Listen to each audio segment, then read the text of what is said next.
And it says now recording. Excellent. Good morning, Sarah Ross, and how are you today? I'm good, thank you, Cindy. How are you? Fine, thank you, and thank you so much for joining me and talking about tips when speaking internationally. Because Yes, it's you, one where the simplest things and the dumbest things can sometimes make all the difference. the dumbest things and the simplest, so Yeah. they're not mutually exclusive. Then, I mean, are they? No, I've found that sometimes the things you take for granted Mhm. here in the UK or across Europe and the US sometimes aren't there when you get to international markets. Now, tell me a little bit about yourself, because I know you deal internationally quite a bit, don't you? Yeah. So I I used to be chief compliance officer for the emerging markets at a pharmaceutical company. Hmm. I looked after 50 different countries, 50. 14 time zones. Ouch. Um, and basically my job was to make sure that ethics, corruption, code of conduct, the sort of global policies from our company were trained out to these people. So I spent 85% of my time on the road. I was, very high up British Airways frequent flyer list. But we were talking about countries as developed as Malaysia to countries like Nigeria, various places in that end with Stan, and I won't even try and say them because even Wow. after this long, I can't say them properly. But things that you would never even think about came up during those travels. Oh, wow. So it was really dealing with the real international, all the different cultures that haven't been blended into Western. Yeah, and Right. Okay. simple things like I got stuck to the floor once in Nigeria. They had duct taped all the wires to the floor, and it was hotter than usual, and the duct tape had started to move around. And I, at the time, spent quite a lot of my time walking across the stage, and at one point realized that I could walk no further Oh my goodness. until Okay. somebody actually came and pulled my shoes off the tape. So So one tip is to make sure that what they're using locally is is sort of like actual duct not to. tape. Okay. So let's bring it back to when you're saying about there's what's a normal kind of attitude that people have when they start speaking internationally? Because you see it on virtually every profile, they're an international speaker, but in actual fact, all that means is they've just gone to Isle of Wight or or to France just to give one presentation. What would a truly international speaker kind of recognize, and what's the usual problems you get as an international speaker? I think when you're speaking internationally, there are things that you want to do and things that you want to say that if you just stood up in front of your normal audience at home wouldn't be an issue. And when you're speaking internationally, there is an element of having to have done some research into local culture. Mm-hmm. I give you the example of giving a speech as part of a panel in most of the Asian countries. I'm fairly forthcoming. I'll speak up, but you have to realize that there's a hierarchy on the stage, whether you're told about it or not, as to who's going to speak first and which order the questions go on. Mm-hmm. And within the room, understanding, where for China or Japan or places like this, understanding where the most important people are in the room, not necessarily to just focus the attention on them, but they are the ones that are going to ask the questions. And if they don't, it's unlikely that anyone else in the room will. You mean of the audience that are Yeah. asking the questions? Oh, right. Okay. Is that preferable to a particular culture or a particular kind of part of the continent, or is it just the the subcultures? So any of the Asian countries that you have a hierarchy based on age and age hierarchy over experience, you will find that there are, they will actually bow down to other people before they ask their question, or you'll see them almost look across before they ask a question and actually understand, from their boss or from whoever they respect the most, whether it's appropriate to ask it. Okay. Do you actually have to spot that? And if you can, is it easy to spot? I think as long as you're watching the whole room, making your, there's no difference to any other presentation or any other speech, but you're making eye contact, you're noticing who's moving, who's not responding. I always find that it's advantageous to ask the meeting planners beforehand. So that's one of the tips then, is we always talk about knowing who's in your audience. You're now saying that when it's international audience, actually asking that level more of who's the decision makers, who are the people not to upset. And depending who actually hired you. So if the meeting planner hired you on a brief of they need a motivational speaker, you may not have had an awful lot of contact with the company. But if the company's hired you, then it's even more important that you've asked the questions about who's in the audience, what level are they, is there any particular objective from the meeting, so that you are tying in very much to their understanding of why you're there as well. Okay.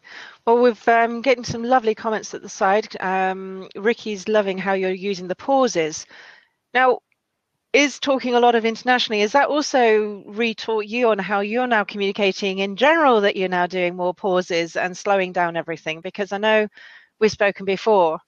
Yeah. And I spent 6 months in Japan working on a project where we had translators with us from 9 till 5 every single day. And I think that taught me how much slang I use to use. Slang or just expressions that aren't necessarily easy to translate. And I would quite often, from my translator, be given a piece of paper with a big question mark on it. And that was her way of saying, I have no idea what you just said or how I'm supposed to translate it. Okay. And I came back from Japan very much aware of how fast I used to speak. And when you spend that amount of time really concentrating on making sure that you're understood and making sure that that they have understood what you said, then your way of talking, your way of presenting changes. Right. And how would you say that it's changed your way of presenting then? I'm no longer worried about filling the time. That's why you're quite comfortable with the pauses. Yeah. And how are you finding that now culturally, coming back and talking to people like me? It's kind of, actually, she stopped talking. I think with anything, there's not enough pauses in any of our communication. And what Japan taught me and what Vietnam taught me is that if you actually listen to what people say, the conversation is much more richer for you having listened properly. And that's more a case of not going in with a list of questions and saying, right, question 1, oh, I've got an answer. And then immediately going to question 2 so that you're prepared to ask question 2, but actually listening to the answer for question 1. Okay. And make sure that you deal with it fully. And so from a speech topic, when I've spoken internationally, normally I would have questions at any point. But if we've finished a big chunk, or we finished a point that I've wanted to make, I've always stopped and, asked if there's any questions at that point.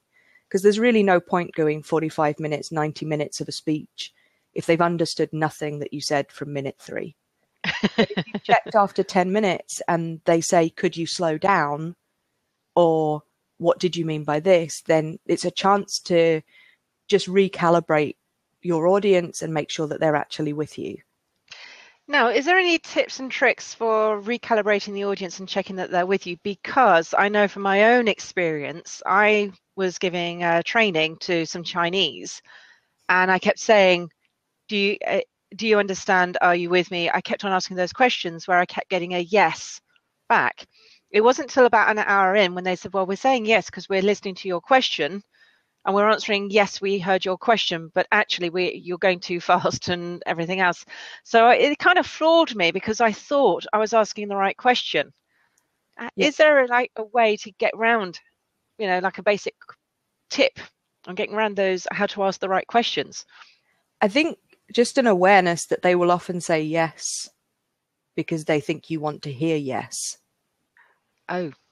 And so making sure your answer doesn't have a yes, no, open questions. So they have to actually say more than yes and no. Gosh, you're going to have to make me think then. Can't do that.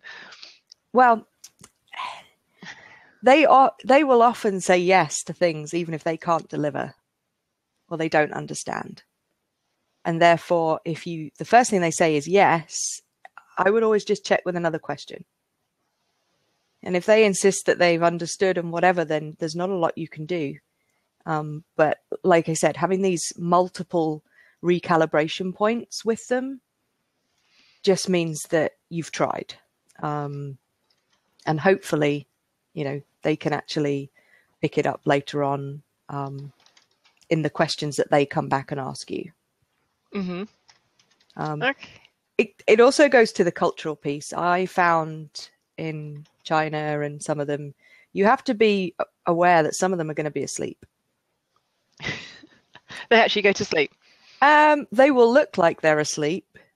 They listen best when they close their eyes. But that's what they get told off in the Houses of Parliament, that they're closing their eyes to listen, and yeah, they're asleep. But there's no one in your audience telling your Chinese counterparts to wake up or to keep their eyes open. They listen better if they close their eyes because they're retraining their senses to sound instead of the visuals. And the other thing is, a lot of these people, you have to understand, have had huge long commutes into the city. And so some of them are actually just tired. They are actually tired. And it can be quite disconcerting the first time you do it when half your audience is asleep. So don't take offense to it. Don't take offense to it and just deliver the speech to whoever's got their eyes open. The majority of them will actually take in a lot more than you think, even if you think they slept through the whole thing. Okay, that's useful to notice. But does your interpreter help at that particular point? And do they make your topic sound better? Or what's the best way of working with them to get the maximum best effect for you? If you're using simultaneous translation, so everyone in the room has a headset, the first thing is you have them explain the headset to you. Because you won't be wearing it for the majority of the time. But if somebody asks a question, you need to be wearing the headset.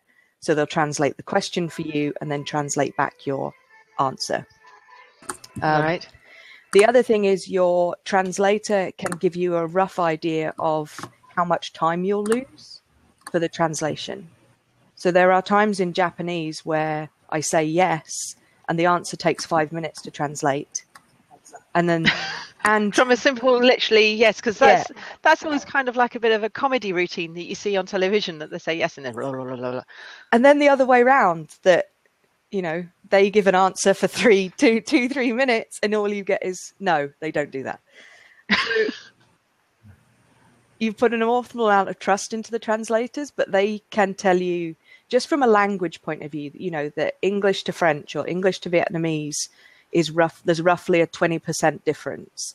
And that's also one of the reasons for the pauses, is so that you say a couple of sentences, but if you realize that they're still translating, you stop and just I always let them catch up, especially if I'm going on to something important, making sure that they're starting, from a good place.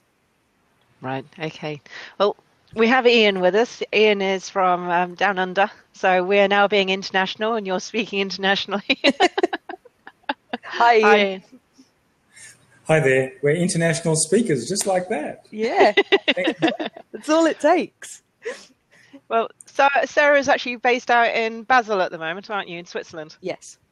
So. Good old Basel. Thanks to all of our banking systems on Basel, I got it. Yes, indeed. And I love the point from Sol where he says his wife just yells the Japanese a little louder. So sort of like, I think that seems to be a bit of a British joke as well, isn't it? Go to a different country, just shout louder if they can't understand you in English.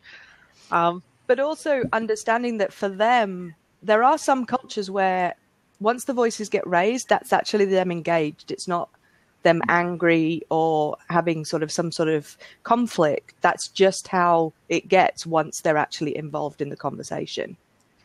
No, they do get louder. Yeah. Hang on, your sound dropped out there, Ian. I said they get very excited. Get very excited. You made some good comments earlier about with the pauses and stuff. Yes, I haven't spent 6 months in Japan like Sarah has, which would be an amazing experience. But in my very early years of working, I had the luxury of going to Hong Kong to teach a technical course in IT to people from Korea, Hong Kong, Singapore, Malaysia, Taiwan in one room. Mm-hmm. And there was no translation opportunity.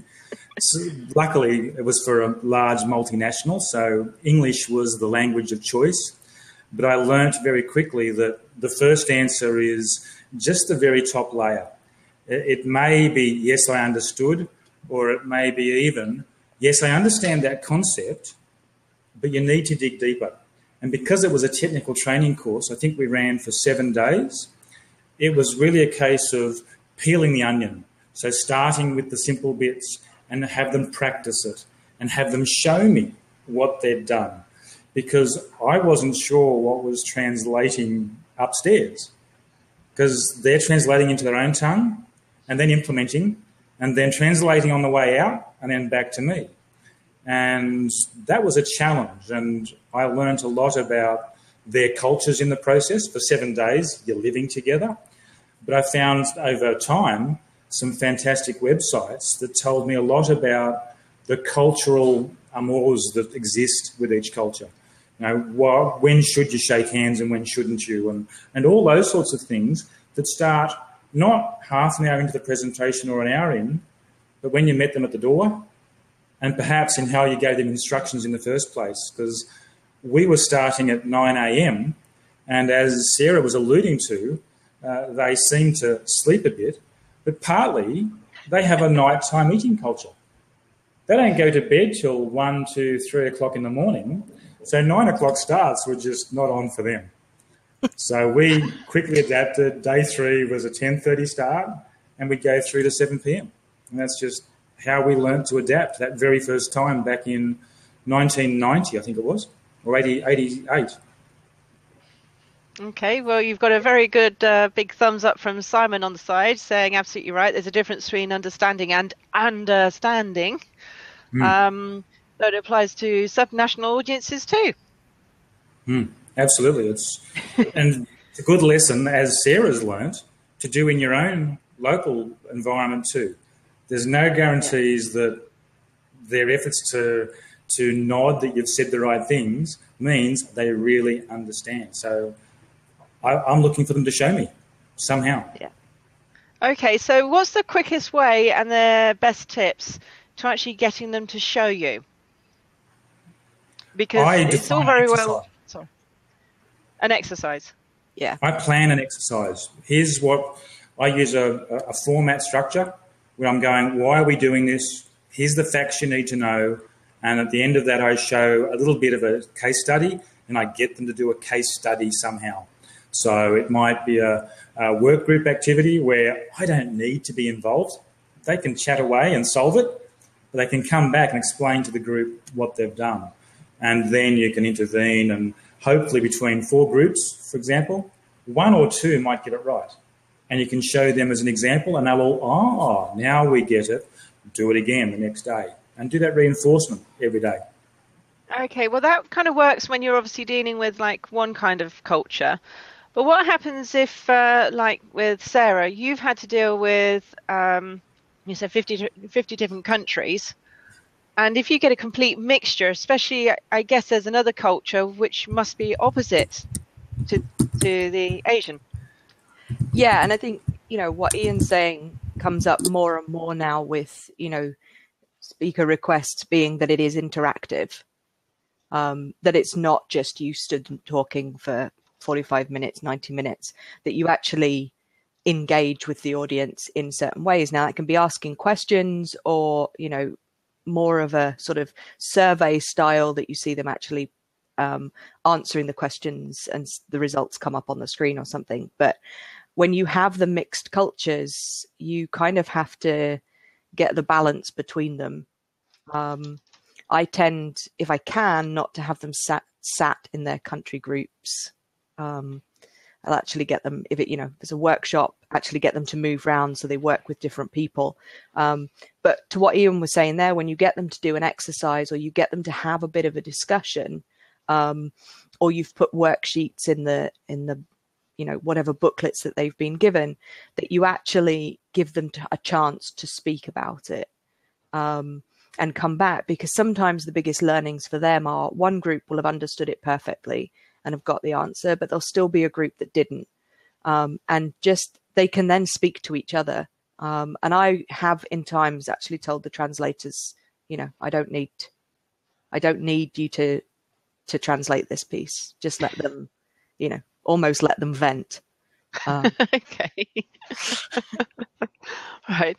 So that actually brings me on to the next point, because you said at the beginning you've had to deal with sort of like non-traditional methods of doing business in your experience. Have you had to come across any of those when doing speaking, where you kind of have to play more of the not the traditional way of doing business to actually get your message across? I was stood in a group of 300 people and was asked why our global policy was discriminating against Africa. And yeah, you realize that your global policy doesn't have any colored people included in the pictures, or the diversity and inclusion that you've spent years doing doesn't work in the country that you're in. Ouch. There are times when the message that you're giving is something they don't want to hear. And there will always be somebody who, heckles or, has questions, trying to take things off topic or whatever. And, it's about being, I suppose almost stubborn to the point of you were paid to give a certain message. And at the end of the day, that's the message that you were paid to give. But understanding that sometimes those conversations that take it off topic give a much deeper learning. I was, trying to explain ethics to a group in Africa. And actually one of their suppliers came up with an example that was so much better than anything I had in my presentation, because he just, he was using local knowledge and he was using local terminology about what the market really was and what it really did. Mm-hmm. And that enhanced the learning for everybody in the group. So yeah, it's not always easy when the hard questions come and you're really having to stick to your position. But at the end of the day, they're paying you because you're the expert, or they're putting you up there to deliver a message. Mm-hmm. And sometimes it can be because they don't want to deliver it themselves. Now, how would you know if that is what you're walking into? Because that's the one big thing when you're going abroad to a different environment, where if you're not up on what the local politics is happening, you're not going to be aware of what's happening at the company level there, and possibly have no ins. Because I don't know about you, but here in the UK, if I'm going somewhere, I'll ask somebody if they've had any dealings. Yeah. So I'm not going in totally blind. Is there any way that when you are going internationally that you can actually try and do some research so you're not quite so blind? There are speaker associations all around the world. And I think with all of these, it's reaching out to peers and saying, is there anything I should know about the actual company itself? Unless you've been given access to the board or the management team that you're dealing with, it could be difficult to do that. I always ask whether there's any expats in the environment. That was good generally, there was a couple in most of the places that I spoke.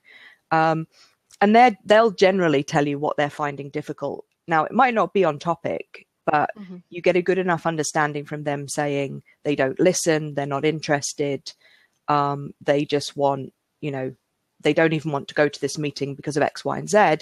Then you can actually build in, right at the beginning, look, I realize that some of you don't think this topic is important, or you wish you were back at your desk because you've got 500 emails to deal with, or even just to the point of what happened at work last week. In pharmaceuticals, we could literally go from, everything running smoothly to a recall within 24 hours.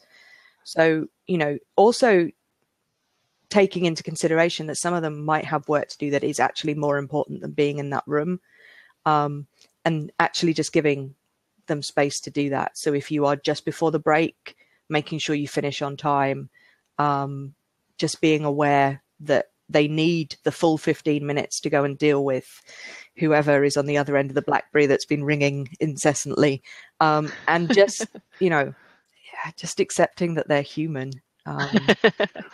But that's a very good tip about with the expats, because I guess you can actually bring in some of the stuff that if they are showing that they've got a problem or issue or two, then do you actually try and help them during your presentation or afterwards, or do you sort of like just help create the door so at least they know where they can go to afterwards, or that, right? Okay. I will always be around after the presentation, after the speech.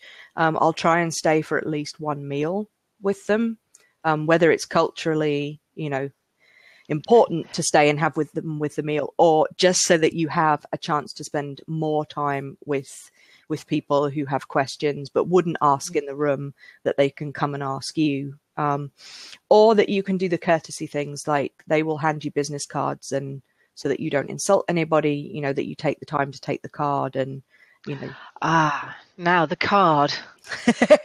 the card you must have lots of tips about how to handle the business card with different countries, because I've heard all sorts of things like, okay, in China you take it with two hands, and then depending on what's on the card is whether you're a privileged person or whether you're just it's a token thing to do, and not to write on the back of cards, but others is please write on the back of the cards. It's probably one of the first things I would check if I was going somewhere new, and so check all the time what is business card etiquette. Should the cards stay on the table? Should it still be visible? Oh, crikey. Difficult, when you're a speaker, you're obviously going to have them in your hand. But if they've come up to you before the speech and done the exchange of cards, which is, happens if you're after a break or after lunch, then actually the cards remain visible on the table. Even when you're speaking? Even when you're speaking. Oh my, okay. And if you have, and this is the more difficult one, because you will never quite know whether you got the hierarchy right. But if it's obvious that somebody is more important than somebody else, or other people are being, almost bowing down to this person, that person's card should be at the top. So you have to actually do a hierarchy on your table then? Yeah. All right, okay, I can see I would actually walk into that one quite happily. Other than that, it is, it's about being respectful and, following up with them. I usually just drop emails to them afterwards if I don't have enough cards with me, or if I didn't take cards or something like that. It's more, emerging markets and, different cultures, as we get to the point sort of in the Western world of almost doing away with business cards as such an important business tool. There are other cultures that haven't. That's still going to be part of their culture for a very long time. And therefore, you may never give a card out, I know, in Switzerland, but actually in Japan or China, you would need to go with at least 200 cards because they'll all want one. Okay. And Ian was making an appointment to say to do it with raised text as well. I've seen a lot of different cards, and raised text, or on both. They will have them printed on both sides. So I always found it, because they would hand it to me with the English up, I would always turn it over so that I could actually see what was on the other side. Now, I can't read Japanese, but at least I can acknowledge that their name is not whatever it is on the front. Remembering that some cultures, especially China, will have given them Western names. Yes. Corporate culture has English as the thing. So I actually, when I was living in Japan, I actually had a roommate who was Chinese. We worked for the same company, and her Western name was Iris. But it was only after a couple of months when I actually found one of her business cards that it turned out her name was Ben. Yep. No, I understand that. On the one of the courses I went on, we had a Mr. Wei, and all the Chinese would bow down to him and call him Mr. Wei. And unfortunately, he picked the English name of Ray, but could never say the R, so it also came out as Wei. So we just used to call him Highway. Which you can imagine some jokes, but it actually turned out he was a high-level general in the Chinese army sent over to do the course that we were on. Nice. But it was, again, it's our first understanding of difference in culture, because all the Chinese were bowing down to him and giving him like a slight sort of like hello, kind of very respectful, and us kids were kind of going high five, you know. But I guess it broadened his understanding as well, that we didn't mean it disrespectfully. It's our own way of being respectful. Yeah. But Simon's actually brought up a very good question of, with the business cards, how do different cultures deal with novel cards then? I know over here people try and do something which is different. My experience was always the company logo and the company details are the most important. And therefore, you know, it could be on plain white card. You know, they weren't, ours were plain white card with our details on, and the logo in the corner. I wasn't aware that raised text was actually, you know, detected status by that. I think that's good to know when you're being handed them, to make sure that you're making the right gestures to the right people, in terms of spending the right amount of time with the right people in the group. Hopefully somebody would have made you aware of, you know, who those people were beforehand, but yeah. So how much is the right amount of time? I always tried to do it with eye contact, direct, you know, 60% of the answer to whoever was the highest in the group, but still engage with everybody.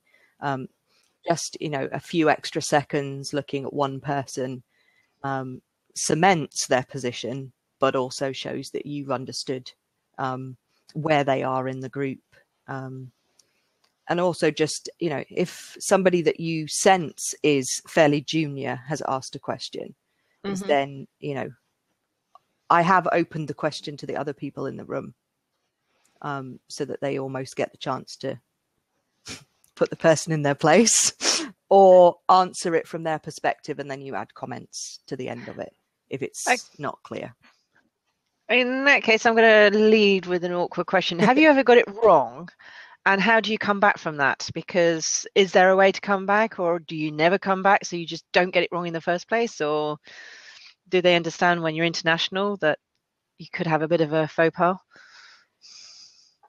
My experience was that when we had the translators with us 9 to 5, it was pretty difficult not to get it right, in the sense because they were pointing it out to you.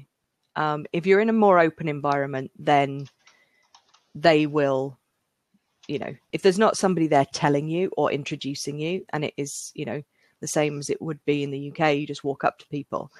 They're not expecting you to get it 100% right. If they can see that you are making an effort, and this has always been my thing. I'm, you know, with 50 countries to look after, I was never going to be fluent in enough languages to be able to do anything in those countries, but I could at least make the effort to say hello thank you, please, and goodbye. And I think it's the same with that. If you at least show that you respect their country and their position enough to at least have introduced yourself in the right way, or, you know, understood that they will be introduced first, or you, if you say something that you can at least try and say, my name is, or something in that language, then you get a lot more respect and a lot more collaboration from them than if you just assume that they're going to speak English. Okay, so it's coming back down to that internationally, respect and authenticity are still key things. And it doesn't matter whether you're working with somebody who speaks your own language, it seems to be even more important the more that they don't speak your language then. Yeah, and I guess the way to see it is if they're going through simultaneous translation, they have no relationship with you. You know, they're making eye contact, but what you're saying and what they're hearing at that, they could be, you know, 20 seconds difference. And so it's almost being aware that make it, you know, the eye contact, engaging the group, being yourself on stage is actually the most important thing. And therefore, when they come to speak to you afterwards and having the opportunity to do that, that is actually the first time they're engaging with you. And it may be directly, and they may have the translators, you know, float around the room or come with you so that you can have those conversations, but actually understanding that they don't take as much personally from what you've said in your speech.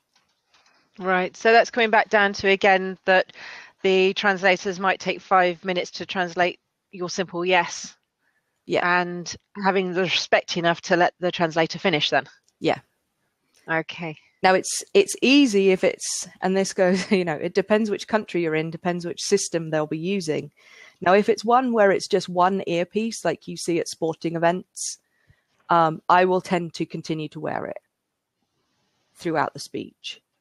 If it's not, and it's ones that look like a child's stethoscope that have to go in both ears, then it's pretty difficult to actually wear that and still be able to talk normally.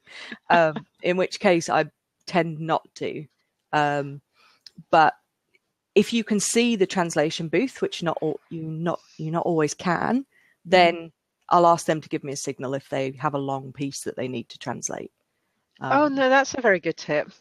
That is a very good tip. How would you know if there's a long piece, as in you've given them a long piece, or? Yeah, normally I would speak for no more than 2 or 3 sentences and let them, you know, and they're translating at the same time.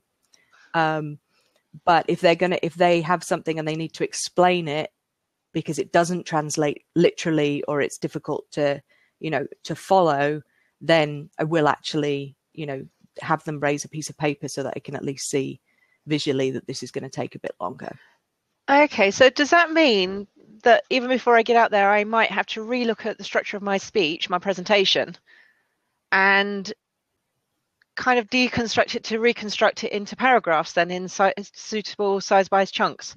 Yes. Ouch. So how would I do that when I actually speak from the hip most of the time? I think it's not about rewriting or restructuring.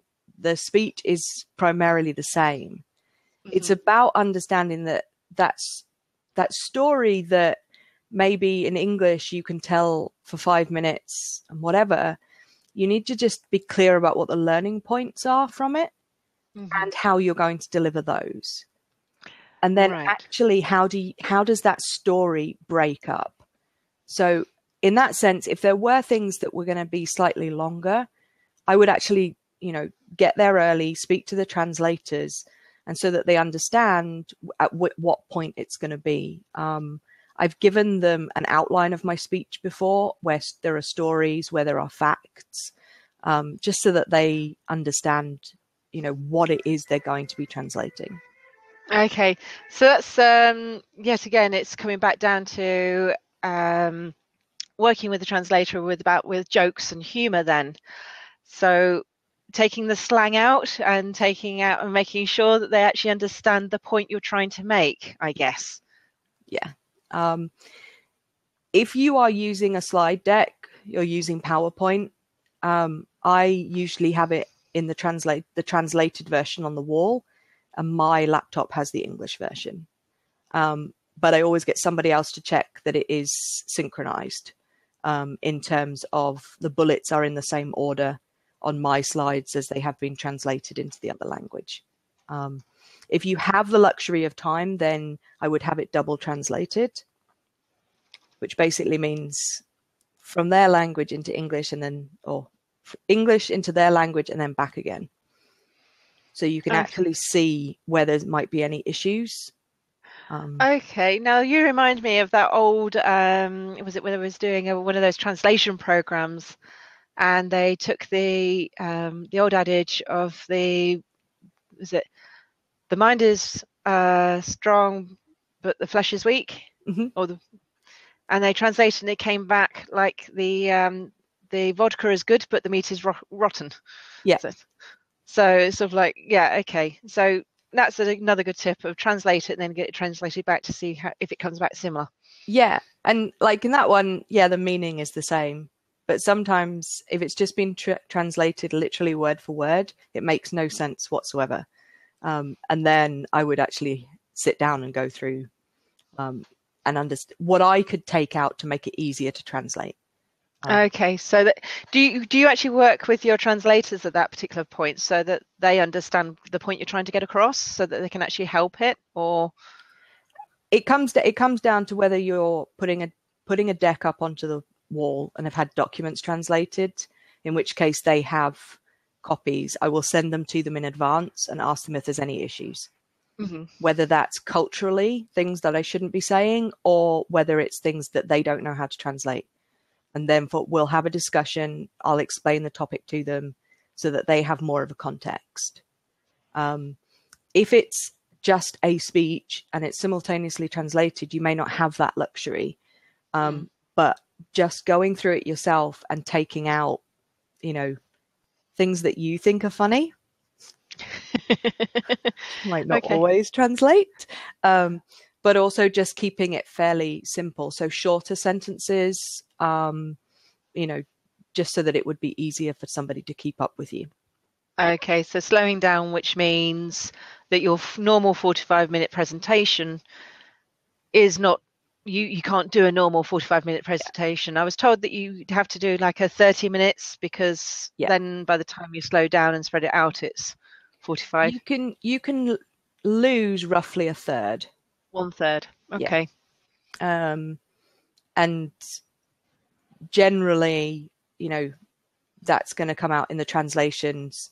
You'll probably get the same number of questions, but it's the actual speech that you're giving which will be affected by cutting things out or cutting down on time.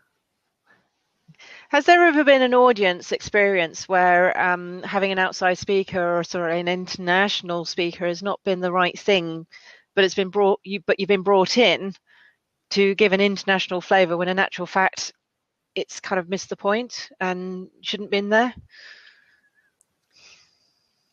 I've had examples where I wasn't the right person to give that speech. It needed to come from somebody in the organization at the time.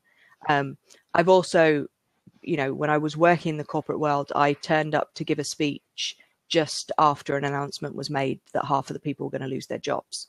Oh, ouch. Of which I knew nothing apart from what had just been given to me in a briefing note before I got on a plane. And so in those situations, you're not the right person to be there. They should have probably cancelled the event that they were planning to do and done something different instead. In that case, I've offered my time afterwards. I've cut short the presentation, so that there is more chance for questions. I mean, I can always say that I'll take it away and find an answer for them. But if the sense of the room is when is she going to mention the closure or when is she going to do this, then it doesn't matter what I say about ethics or teamwork or anything. They are preoccupied with finding out some more information for them. And so, back to what we said before, if it's been a global announcement, then, you should know about it. If there's been something internal, And you generally get that feel even before you get up to speak that they're just not, So the tip of talking to expats before you get there, having one or two friends in the camp, as they say, before you get there, because the last thing you want is obviously what you've already alluded to, which is being invited as a relative stranger to come in and give news that actually they don't want to give themselves, dropping you in it, which being out from outside of the circle, you wouldn't know if that's what you're doing or not. So it's back to being even more vigilant with your bog standard questions of who's in the audience, why am I doing this, what's the background story, what is it you're trying to get from the audience, basically, but just looking that little bit more than you normally would if it was a domestic audience. Yes. And almost asking the questions, why are you having an external speaker to do this? If they're, if they've given you a brief and it's still fairly company specific, now that may be about their values and behaviors or things like this, which is fine. But if you do get that sense that you're being set up, or that there's something else, it's about asking those questions until you're happy that you've understood what it is that they want, and then being flexible when you're up on stage to when you're set up completely. Yes. Now, I know a few conference organisers that have been misleading, and it isn't until you're actually on the stage that the penny finally drops that something bad has just happened, and you're the light entertainment or the deflection from that. Yeah. Whilst the person who should be in the room is not in the room, or along those lines. Now, that's a very good point. If you've done all your homework, you know who the person who's supposed to be in the room and who everyone's supposed to be taking their cue from, and they're not there, how do you actually deal with that on the day that you've actually trying to spot them, you're trying to room spot, you're knowing that nobody will ask a question to that guy's there? Does the room dynamics actually change enough that you can carry on, or do you actually have to physically wait until the person comes, or what's the best etiquette? If you're in a culture where hierarchy is key, then I would always ask the question, is everybody here? If they've introduced you and brought you up onto stage, then I take it that I'm allowed to start. And if the person you were really expecting isn't in the room, then I would probably, just actually ask the question. Because it shows that you understand that there was somebody important not in the room, but it just allows you to make sure that your understanding is correct. That Mr. Yashimoto is, the one you've been talking to, but he's not there. I will turn to the meeting planner and say, is Mr. Yashimoto is he joining us, or is it okay for me to start? It's being deferential to whatever you've learnt during that initial stage, Mm-hmm. And if he never turns up, then the dynamics will be different, because you take out the top of the pyramid and suddenly the next layer down are the most important, and they either have the company message or don't, and therefore without the top guy or the top lady, you may get different questions. So okay, so it's pretty much just the same. It's just understanding that small difference, though, and making sure the business cards are in the right order. And okay, would you actually remove the business card of the top guy if you had that beforehand? No, still wouldn't move that. Even if he's not there in the room, you'd still have it in the order as if you're looking at the company hierarchy. Yeah. Right. Okay, well, that's a useful tip. I certainly wouldn't knock it off the table into the bin, or put it in the bag out the way, or into the pocket so that I can sit on it next time. That's very respectful. Well, they don't get upset if you're actually sitting on a business card, then, do they? I've never put it in my back pocket, because before I went to Japan, I was told that business cards were were part of the person, and therefore, you treated them with the utmost respect. And that was ingrained in me so hard during that training that it was no, I would, yeah. So is that one of the biggest tips, or what would you say is the biggest tip that you learnt before you went and has actually given you the best response, or is one of those, I'm so glad somebody told me? I think the business cards, because even though they appreciate you don't have the same rules, to be able to show that you do respect their traditions. Also just being able to respond to their questions, being polite, asking them to explain it if you really haven't understood it. And if it's something you can't answer, then, not trying to fudge the answer, just, I would love to find out the answer to that for you. And actually, either find the person afterwards or ask the person to come and find you so that you can take their details. I think just shows, that you're not just there to answer the question and run. Okay, well, we've got some lovely, useful links from Ian on the side with business card tips. So thank you very much for that, Ian. And I love Simon's kind of question, because I totally get where he's kind of coming from. And I've seen this where speakers have gone in and they actually then feel that they are part of the top hierarchy because he's supposed to be the expert. Is there that kind of bit where you're supposed to be subservient, or sort of like show that you're as equal to or a peer of, or is there like a special way that you don't then devalue your knowledge? My understanding and my experience across the countries is I've never been included in the hierarchy, but I've always been given the utmost respect.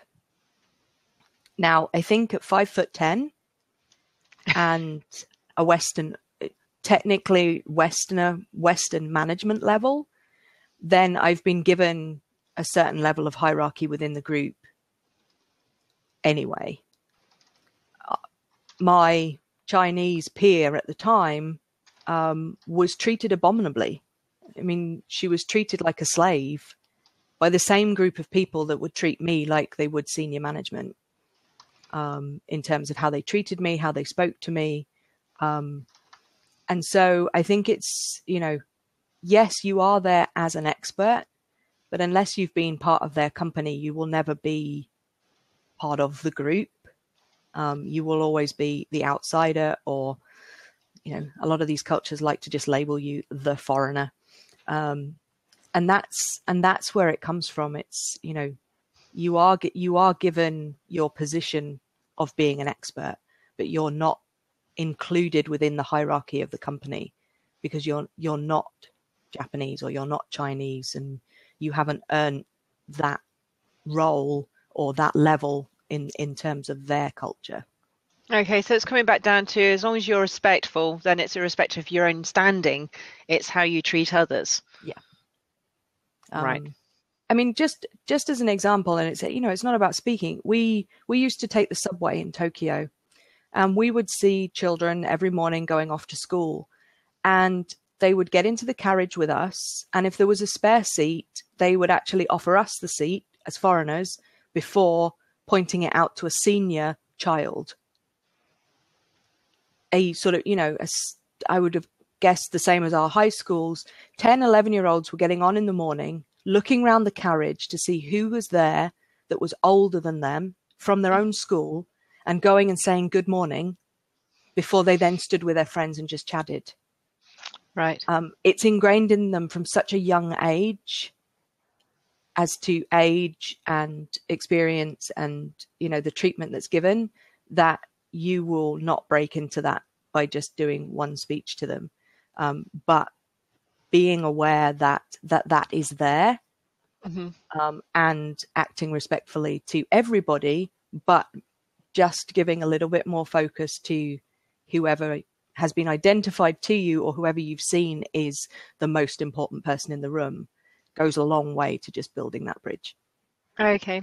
No, I see there's lots of other people also on the side agreeing with you, so I best make sure that I don't upset people when I go out that way.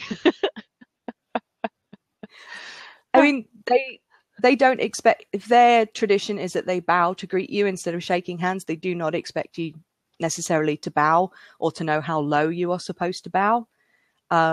They just want to, but they wouldn't break with their traditions and shake your hand. So. Right. Okay. So does the old adage of do as the Romans do when in Rome? Yeah. Is that kind of still true? I think it does still ring true. It's more you're not at home. And it's a case of, you are in a different culture or you are in a different place, and understanding that they have different ways of doing things. I always just take it, pinch of curiosity. How weird could this be? Or, what am I going to learn today that doesn't really sit with what I've been brought up with or what I consider normal? And just take it as a learning. I always, apart from I think once, have always tried to either arrive several hours earlier or the day before, so that I can actually just look, like almost view the group, sit in the group, understand how it works, see how they interact at breaks. And then if you can, is to stay after. And like I said, share a meal with them, or at least have a couple of coffee breaks so that you can speak to as many as possible. Because for a lot of the people that you've talked to, it might be the first time that they've, engaged with a speaker or heard that message, and they will have questions, but they don't want to ask a packed room of people. But sometimes they'll ask a question that you think, well, I wish they'd asked that in the group, or, because it would have broadened the experience. But all you can do is then take that for the next time and say, right, I need to concentrate on that point, or I need to, actually look at something else. Okay. So can you recommend that if we already have lists of questions that we need to ask our organisers, yeah, and we do for finding out the audience and stuff, is there a way or a cheat sheet or a tip sheet or anything you can think of that we need when we're actually dealing internationally, that we need to kind of go and ask this? Because there's things like with visas as well, and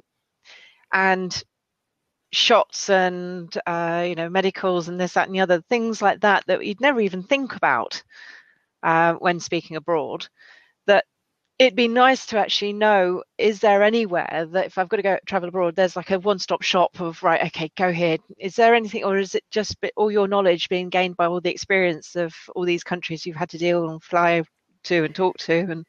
And the majority of it is just experience.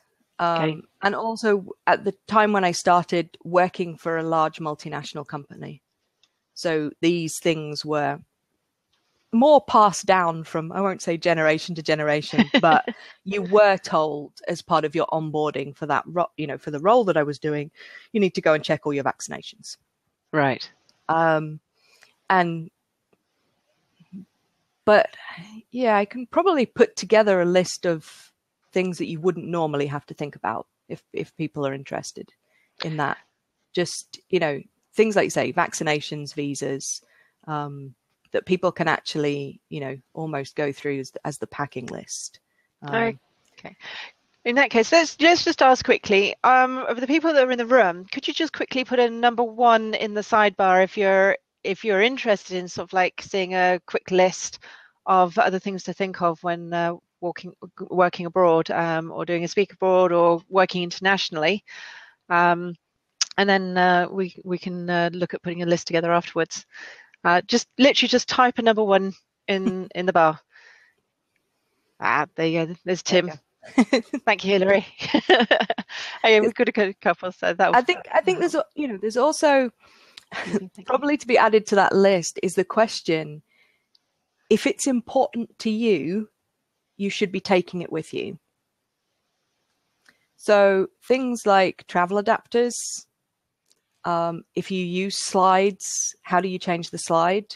Not all countries have, presenters tools with them. I always have batteries in my speaker pack. AA and AAA, because invariably whichever thing you're given has been used all day, and just at that minute will die on you. So yeah, I've taken weird things with me before. After the duct tape, it was different shoes, but that's and super glue. yes. Super And glue super glue. fix just about anything. Excellent. Well, I'm going to give it a wrap it up now. And thank you very much for joining me today, Sarah. No problem. And thank you so much for your time as well. And I've loved the tips that you've given. And I look forward to sort of like creating a bit of a sheet with you as well, and having a look at putting that on the website and getting the information out there as well. Very, Great. very useful. Thank you.